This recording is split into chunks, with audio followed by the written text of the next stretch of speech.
सभी का इस ब्लॉग में फिर से स्वागत है और आशा करता हूँ कि आप सभी लोग ठीक होंगे। तो आज का विषय और आज की तारीख और दिन मैं आपको बता देता हूँ। आज है 17 तारीख 17 जनवरी 2026 और दिन है शनिवार का। और हमारी जो लोकेशन है वो है मोक्षधाम बेतलाड़। और आज का विषय है ऊर्जा के रहस्य। तो बेसिकली ऊर्जा को सबसे पहले ताकत के रूप में महसूस किया गया, हमारे पुराने मनुष्यों के द्वारा भी। और आधुनिक युग में ऊर्जा की जो स्पष्ट व्याख्या की वो 20वीं सेंचुरी में आइंस्टीन ने की थी, जिन्होंने एक सूत्र दिया था E = mc²। ऊर्जा जो है mass into velocity of light into velocity of light को मल्टीप्लाई कर दें तो ऊर्जा आती है। और ये भी एक नियम दिया था कि ऊर्जा को न पैदा किया जा सकता है, न ही उसको नष्ट किया जा सकता है, केवल एक रूप से दूसरे रूप में चेंज किया जा सकता है। जैसे अगर आप किसी वस्तु को हटाते हैं तो उसमें एक ताकत लगाते हैं, वो ताकत गतिज ऊर्जा के रूप में हो सकती है और फिर उस वस्तु में वो स्थितिज ऊर्जा के रूप में संरक्षित हो जाती है। अगर आप उसको दूसरी जगह हटाना चाहते हो तो आपको उतनी ही ऊर्जा और लगानी पड़ेगी जो उसमें ऊर्जा संरक्षित हुई है। अब इसमें सबसे इम्पोर्टेंट और जो रहस्यमय ऊर्जा है वो है गुरुत्वीय ऊर्जा, जो चीजों को अपनी तरफ खींचती है। और दूसरी ऊर्जा है जिसका अभी तक वैज्ञानिकों को पता नहीं चल पाया है, ऐसी ऊर्जा अगुरुत्वीय ऊर्जा उसको कह सकते हैं, जो गुरुत्व के विरुद्ध है, यानी कि जो चीजों को फैलाती है, एक्सपेंड करती है। और जिसका कारण वैज्ञानिक बताते हैं कि डार्क मैटर और डार्क एनर्जी है, जो हमारे ब्रह्मांड को भी फैला रही है और पूरे यूनिवर्स को फैला रही है। हमारी आकाश गंगाएं आपस में एक दूसरे से दूर जा रही है उसी ऊर्जा के कारण, जो उसको एक्सपेंड कर रही है। यानी कि दोनों ऊर्जाएं एक दूसरे के विरुद्ध है, गुरुत्वीय ऊर्जा और अगुरुत्वीय ऊर्जा, अनग्रेविटेशनल फोर्स यू कैन से। अब ये जो दो ऊर्जा हैं, इनका जो टोटल सम है वो हमेशा जीरो रहता है, कांस्टेंट रहता है, जीरो। यानी जितनी पूरे यूनिवर्स में गुरुत्वीय ऊर्जा है और जितनी अगुरुत्वीय ऊर्जा है, उनका जो है नेट वर्थ जो है वो जीरो रहता है। अब सोचने वाली बात यह है कि ऊर्जा जो है सूक्ष्म तरंगों से मिलकर बनी, सूक्ष्माति सूक्ष्म तरंगों से मिलकर बनी। और ये जब तरंगें किसी विशेष पैटर्न में तरंगायित होती हैं तो किसी नए अणु का जन्म होता है। नए, जैसे हम ग्रेविटॉन कह सकते हैं, हम बोसॉन कह सकते हैं, गॉड पार्टिकल कह सकते हैं, अ, इस प्रकार के। और समय के अरबों खरबों हिस्से में ये बनती और मिटती है, ये चीजें बनती और मिटती हैं। तो कहने का अर्थ है कि अगर हम पूरे ब्रह्मांड को सूक्ष्माति सूक्ष्म जगत के रूप में देखें तो वो केवल पूरा ब्रह्मांड ऊर्जा की तरंग है और कुछ भी नहीं। और इसी ऊर्जा तरंग से बनते हैं कई आयाम, सूक्ष्माति सूक्ष्म आयाम, उससे फिर बड़ा आयाम, फिर उससे बड़ा आयाम, उससे बड़ा आयाम। तो किसी एक आयाम में हम भी एग्जिस्ट करते हैं, जहां हमको चीजें घटित होती हुई दिखाई पड़ती हैं, पेड़ उगता हुआ दिखाई पड़ता है, चिड़िया चहचहाती दिखाई पड़ती है, मनुष्य काम करता हुआ दिखाई पड़ता है, दुख सुख दिखाई पड़ते हैं, लाभ हानि दिखाई पड़ती है। लेकिन सूक्ष्म जगत में केवल एक हलचल हो रही है बस। वही हलचल हमको इस आयाम में जाकर ऐसे दिखाई पड़ती है। जैसे अगर दूर से आप किसी पहाड़ी को देखें, तो आपको पेड़ नहीं दिखाई पड़ेंगे, बल्कि कुछ और दिखाई पड़ेगा। एक एक आकार दिखाई पड़ेगा खाली। जब आप नज़दीक जाएँगे तो आपको पेड़ भी दिखाई पड़ेगा, फिर और नज़दीक जाएँगे तो आपको पत्तों में बनी हुई जो रेखाएँ हैं वो भी दिखाई पड़ेंगी। फिर और आप नज़दीक जाएँगे तो उनके जो सेल्स हैं वो भी दिखाई पड़ेंगे। सेल्स के और अंदर जाएँगे तो आपको एटम भी दिखाई पड़ेंगे, और उसके अंदर जाएँगे तो और कुछ और कुछ और। अंत में जाएँगे तो आपको ऊर्जा तक दिखाई देगी। कहने का अर्थ ये है कि हमारा जो सारा देखने का नज़रिया है, जो हम जहाँ से देखते हैं चीज़ों को, इस पर निर्भर करता है कि चीज़ें हमको कैसी दिखाई पड़ेंगी। तो अब यहाँ पर अगर आप एक कांसेप्ट पर विश्वास करते हैं कि ऊर्जा को न पैदा किया जा सकता है, न नष्ट किया जा सकता है, और ये वैज्ञानिकों के द्वारा प्रूवन फैक्ट है। ऐसा नहीं है कि ये केवल हवा में कही गई बात है, कि पुराणों में लिखी गई बात है, कि किसी माइथोलॉजी में लिखी गई बात है। ये प्रूवन है, सिद्ध है कि ऊर्जा को न पैदा किया जा सकता है, नष्ट किया जा सकता है, और ऊर्जा से ही पूरा संसार बना हुआ है। अब ऊर्जा से अगर सारा संसार बना हुआ है, तो फिर इस ऊर्जा को बनाने वाला कोई नहीं, क्योंकि इसको तो न पैदा किया जा सकता है, नष्ट किया, कोई उपाय ही नहीं है। जब इस संसार को बनाने वाला कोई नहीं है, तो फिर जो गॉड का कांसेप्ट है हमारे दिमाग में कैसे आया? शायद अज्ञानतावश आया। मैं यही कहूँगा, शायद अज्ञानतावश आया, क्योंकि तब हमें पदार्थों की और चीज़ों को सूक्ष्मता से देखने का इतना गहरा नज़रिया हमारे पास नहीं था कि हम इस जगत को देखें ऊर्जा के रूप में। और अब ये ऊर्जा हर आयाम में अपने नियम बदलती है। ऐसा नहीं है कि इसके नियम एक से रहते हैं। ये सूक्ष्म सूक्ष्म आयाम में इसके नियम अलग होंगे, और उससे बृहद आयाम में और बृहत्तोत्तर आयाम में इसके नियम अलग होंगे, और जिस आयाम में हम रहते हैं उसमें नियम अलग है। लेकिन हर एक नियम अपने पिछले नियमों से प्रभावित है। ऐसा नहीं है कि कोई नियम एकदम सॉलिड है जिसको आप कह सकते हैं कि हाँ, ऐसा करेंगे तो ऐसा होगा। भौतिकी जो नियम है वो सॉलिड होते हैं, दिखाई पड़ते हैं, लेकिन उनके पीछे भी सूक्ष्म जगत के जो नियम है वो भी काम कर रहे होते हैं साथ साथ में।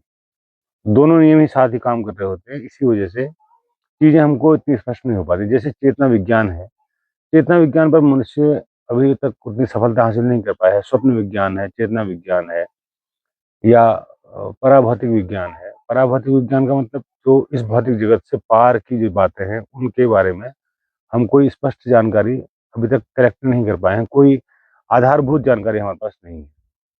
हमने हमें बहुत सारे एविडेंस ऐसे मिलते हैं कि पारलौकिक जगत होता है, उसकी कई घटनाएँ, पूर्व जन्म होता है, उसकी कई घटनाएँ हमारे सामने आती हैं, पर लेकिन प्रूफ के साथ नहीं आती।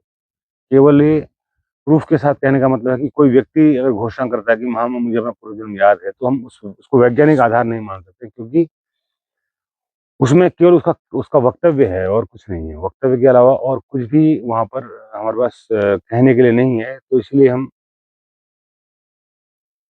इस तथ्य को नहीं मानते हैं। जबकि ऐसा नहीं है, कई ऐसे सबूत हैं हमारे सामने, कई ऐसे विधाएँ हैं जिनसे हम उस जगत के बारे में जानकारियाँ जुटाते हैं और आपको जानकारियाँ मिलती हैं।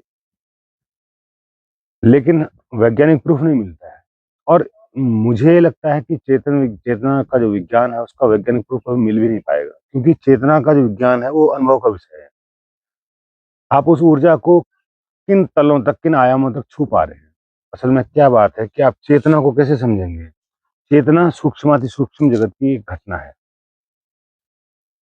और आप हैं बहुत ऊपर वाले जगत में, जहाँ आप रह रहे हैं।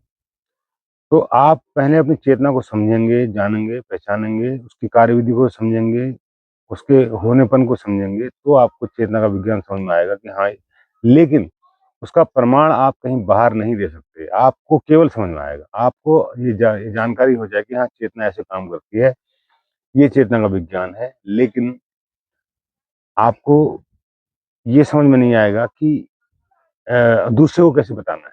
अब जैसे मैं कहूँ कि हाँ, मुझे पता है चेतना विज्ञान के बारे में, चेतना कैसे काम करती है, क्योंकि जो सूक्ष्माति सूक्ष्म जगत है उसको हम शून्य जगत भी कह सकते हैं। क्योंकि वहाँ पर चीज़ें शून्यवत होती हैं, चीज़ें शून्यवत होती हैं, शून्य मतलब न होने जैसी हैं। मतलब वो इतना सूक्ष्म जगत है कि वहाँ पर जो तरंगें हैं ऊर्जा की, वो न होने जैसी। तो शून्य जगत उसको कह सकते हैं। अब शून्यता का जो सिद्धांत जैसे नागार्जुन ने दिया था, तो वहां तक आपको पहुंचना है, वहां तक अगर जाना है, उस तल को अगर आपने छूना है, तो आपको किसी प्रोसेस से होकर गुजरना पड़ेगा। जिस प्रकार से सोने का अगर आप हमने आभूषण बनाना है, तो वो एक प्रोसेस से होकर गुजरना पड़ता है, उसको आग से होकर गुजरना पड़ता है। उसी प्रकार से आपको भी तपाग्नि से होकर गुजरना पड़ेगा, योगाग्नि से होकर गुजरना पड़ेगा, ध्यानाग्नि से होकर गुजरना पड़ेगा। जब वहां से आप गुजरेंगे, तब आपको चेतना का जो विज्ञान है वो समझ में आएगा। और आप उसको समझ में क्या आएगा, आप उसको महसूस करेंगे कि हाँ ऐसा है करके। तो ऊर्जा का जो ये सूक्ष्माति सूक्ष्म जगत है, इसको विज्ञान मेरे हिसाब से शायद ही कभी ये कह सकते हैं कि सिद्ध किया जा सकता है। इसके अलावा वो बाहर भटकता रहेगा, बाहर के तलों में भटकता रहेगा विज्ञान, लेकिन कभी भी वो चेतना के सूक्ष्म जगत तक नहीं जा पाएगा। जैसा कि निकोला टेस्ला ने कहा था, जब तक हम चेतना विज्ञान को नहीं समझेंगे, तब तक विज्ञान शिशुवत है। और जिस दिन हम चेतना विज्ञान को समझेंगे, तो उसी दिन हम ये कह सकते हैं कि हाँ, अब जो है डेवलपमेंट हो रहा है या प्रगति हो रही है, विज्ञान में प्रगति हो रही है। अभी क्वांटम लेवल में विज्ञान पहुंच चुका है, क्वांटम लेवल की चीजें बना रहा है, लेकिन बना वो भौतिक जगत के ही परिप्रेक्ष्य में रहा है। वो मनुष्य के परिप्रेक्ष्य में नहीं कर रहा है अभी काम। अभी बायोलॉजिकली काम शुरू नहीं हुआ है, अभी केवल फिजिकली काम शुरू हुआ है। फिजिकली काम शुरू हुआ है, केमिकली काम शुरू हुआ है, बायोलॉजिकली काम शुरू हुआ है, पर इंटरनली काम शुरू नहीं हुआ है। इंटरनली काम जब शुरू होगा, जब हम उसको जानेंगे, समझेंगे, गहराई में जाएंगे, तभी हम उस चीज को जान सकते हैं। नहीं तो इस जगत में आप भटकते रहेंगे, कभी धर्म के नाम पर, कभी भगवान के नाम पर, कभी आत्मा के नाम पर, कभी चेतना के नाम पर, कभी ध्यान के नाम पर, कभी समाधि के नाम पर, कभी कुंडलिनी के नाम पर, कभी ध्यान शिविरों के नाम पर, कभी ओशो के नाम पर, कभी कृष्ण के नाम पर, कभी राम के नाम पर। आप यूं ही भटकते रहेंगे, आप कभी भी उस बिंदु तक नहीं पहुंच पाएंगे, जब तक आप निरपेक्ष भाव किसी बिना किसी आलम्बन के उस जगत में प्रवेश करने के लिए राजी न हो। जब आप ध्यान की जगत में जाते हैं, तो वहां पर सबसे बड़ी समस्या आपका गुरु होता है। क्योंकि जिस गुरु से आपने ध्यान दीक्षा ली है, तो वो गुरु सबसे पहले आगे खड़ा हो जाता है। अब गुरु खड़ा हो जाएगा आगे आके, तो फिर क्या होगा, आपके संवाद चलने स्टार्ट हो जाएंगे, संवाद चलेंगे। चाहे आप कोई डिमांड नहीं भी कर रहे हैं, तो भी आप, हे गुरुदेव मेरे पापों को माफ करना, मेरे जन्म को सुधारना, मुझे मोक्ष देना, ये वगैरह वगैरह बहुत सारी ऐसी बातें जो आप जो है अपने गुरु से करने लग जाते हैं। तो निरपेक्ष भाव से कहने का अर्थ ये है कि आपका विश्वास किसी, केवल आप ध्यान की विधि को समझें, बस मेडिटेशन की विधि को समझें और उस विधि के अनुरूप आप कार्य करें, तो आपको किसी भी प्रकार के अ, आलम्बन में नहीं टिकना पड़ेगा। अगर आप टिके, तो वो बाधा बन जाएगा। तो मैं कई ओशो फॉलोअर्स हैं, कई और जो फॉलोअर्स हैं, रामपाल के फॉलोअर्स हैं या कोई और मैंने कहा फॉलोअर्स मत बनिए। फॉलोअर्स बनना, आप उस ऊर्जा विज्ञान से चूक जाएँगे। अगर आप फॉलोअर्स बने, हाँ, सीख लीजिए, सब कुछ सीख लीजिए, सब कुछ जान लीजिए, बाहरी जगत की जितनी बातें हैं सब जान लीजिए, समझ लीजिए, ताकि आपका मन और शुद्ध हो सके। जैसे पानी को छानने के लिए हम बहुत सारे तलों से पानी को होकर गुजारते हैं। कभी रेत लगाते हैं, कभी कोयला लगाते हैं, कभी कोई केमिकल लगाते हैं, उससे हम पानी को छानते हैं, तो पानी की अशुद्धि उसमें सोख ली जाती है। उसी प्रकार से इन गुरुओं का काम है, वो आपकी अशुद्धि को सोख लेंगे, तो आपको एक शुद्ध जल मिल पाएगा। तो ये जो स्थिति है, ऐसी स्थिति में हम उनका सहारा ले सकते हैं। लेकिन जब आप समाधिस्थ हों या ध्यानस्थ हों, तो आप वहाँ पर निरपेक्ष भाव से बैठें। यही ऊर्जा का विज्ञान है, ऊर्जा के विज्ञान तक पहुँचने का यही एक शुद्ध मार्ग है। कोई भी गुरु, कोई भी ज्ञान, कोई भी ज्ञान जो आपने अभी तक हासिल किया है, वो भी बाधा है। शून्य जगत में अगर आपने जाना तो शून्य होकर ही जाना है, क्योंकि देखो शून्य शून्य से ही मिलेगा तो ही शून्य को समझ पाएगा। अगर आप कुछ भी भाव लेके जाएंगे, कुछ भी विचार लेके जाएंगे, तो वो चीज संभव नहीं है कि आपको उस जगत का कोई ज्ञान मिले। हाँ, आपको भ्रम मिल सकते हैं, क्योंकि मन कई भ्रम दिखाता है। आप ध्यान में बैठेंगे, आपको ऊर्जा, प्रकाश, आवाज, ध्वनि, कई सारी चीजें आपको सुनाई पड़ सकती हैं।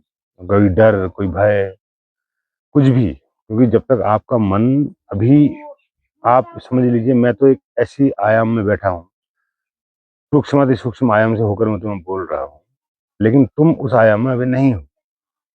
तो मैं जहां से बोल रहा हूँ वहां से तुम समझ कहीं और ही आयाम से रहे हो मेरी बात को। तो इसीलिए यहाँ पर क्या होता है कि मैं कुछ और कह रहा हूँ और तुम कुछ और समझ जा रहे हो उसको।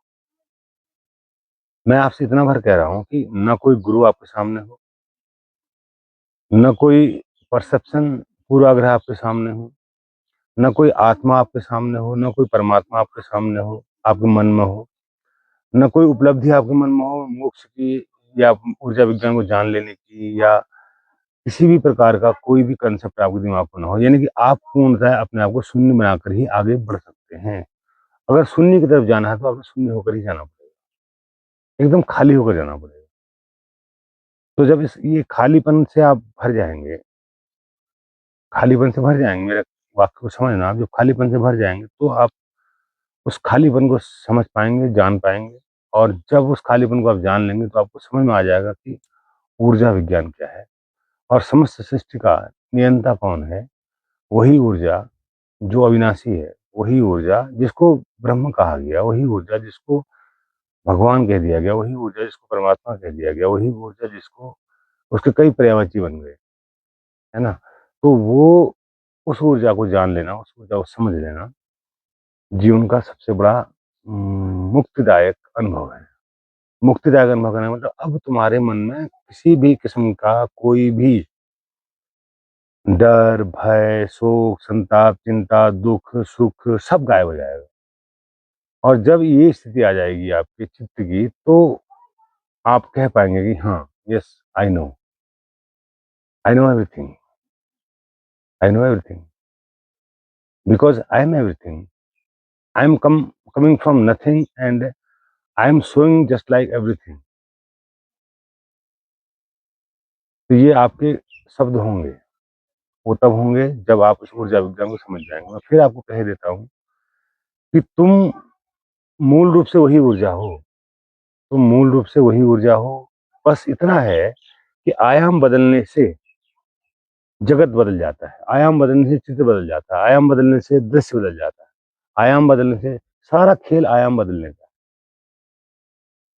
आयाम बदलते ही अब यहाँ पर कोई प्रश्न उठा नहीं सकता है कि आयाम बदलता क्यों है, क्योंकि जैसे आप ये देखिए, जब डिस्टेंस बढ़ती है तो आयाम बदल जाता है। आप दूर से किसी चीज को देख रहे हैं वो अलग दिखाई देगी, अगर आप उसको माइक्रोस्कोप से देख रहे हैं तो आपको अलग दिखाई देगी। आप देख कहाँ से रहे हैं, आयाम बदलता है आपके देखने से, आपके जानने से, महसूस करने से, कि आप कहाँ से होकर किस चीज को देख रहे हैं। आप स्वयं को देख रहे हैं, स्वयं में देख रहे हैं, तो वो देखना अलग है। दूसरी चीज को, भौतिक चीजों को देख रहे हैं, वो देखना अलग है। तो आयाम बदलता है आपके मन के अंदर, सारा खेल आपके मन के अंदर चलता है आयाम बदलने का। तो आयाम वही बदलता है, और वही आयाम आपको बदलना है, शून्य भाव में लाना है अपने आप को, और विचारहीन, भावहीन, लक्ष्यहीन भाव में अपने आप को लाना है। तो तब जाके आप उस जगत की सही बातें जान पाएंगे। तो अगर कोई प्रश्न अगर आपका इस विषय के बारे में हो तो आप मुझे कमेंट कर सकते हैं, और मैं उम्मीद करता हूँ कि मैंने ठीक ठीक समझाया आपको ऊर्जा विज्ञान के बारे में। और यहाँ पर पहले के समय में इन चीज़ों को धार्मिक रूप दे दिया गया, क्योंकि वैज्ञानिक रूप वहाँ पर मौजूद नहीं था। वैज्ञानिक वैज्ञानिक विश्लेषण मौजूद नहीं था, वैज्ञानिक परिभाषाएं मौजूद नहीं थी, वैज्ञानिक शब्द मौजूद नहीं थे। तब इसको धार्मिक रूप दे दिया गया, वरना आज धार्मिक रूप कुछ होता ही नहीं, सिर्फ वैज्ञानिक रूप होता धर्म का भी। धर्म का भी अगर विज्ञान तब से रहा होता तो केवल और केवल वैज्ञानिक रूप धर्म का यहाँ पर मौजूद होता, साक्ष्यों के साथ, अनुभव के साथ, कोई भी धर्म और विज्ञान अलग-अलग नहीं, धर्म और विज्ञान एक ही होता है। तो फिर इतनी जटिलताएँ हमारे सामने नहीं आती, क्योंकि विज्ञान के नियम एक से होते हैं। वो नियम इस्लाम में अलग, सनातन में अलग, क्रिश्चियन में अलग, ऐसा नहीं होता है। वो नियम एक से होते हैं। वो नियम एक से ही होते। अगर आज भी हमारे 90% लोग दुनिया में आस्तिक हैं, उसकी वजह यही है। वजह यही है कि वो लोग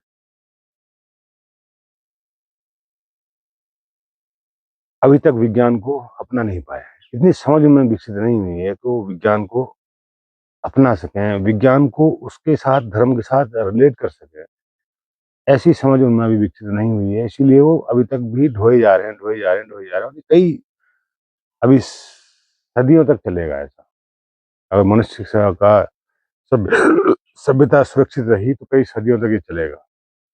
फिर जाकर कहीं आदमी वैज्ञानिक और धार्मिक रूप को एक कर पाएगा और एक धर्म का निर्माण इस संसार में कर पाएगा, जो पूर्णतः वैज्ञानिक धर्म। उसमें कोई भी रिचुअल्स नहीं होंगे, कोई भी मान्यताएं नहीं होंगी किसी भी किस्म की। तो जिस दिन हम ऐसा कर पाए, तो हम अपनी पूरी पीढ़ी को एक साथ लेकर ऊर्जा विज्ञान के तह तक ले जाने में सक्षम हो पाएंगे। वरना कुछ गिने चुने लोग, जैसे जो जितने लोग मेरी इस वीडियो को देख रहे हैं, उनमें से भी कोई वाजा बिरला ही उस विधि को अपनाएगा जो विधि मैं बता रहा हूँ। केवल वहां तक, पहली बात तो यहाँ तक पहुंचेंगे नहीं जहाँ तक वीडियो ये मैं बता रहा हूँ।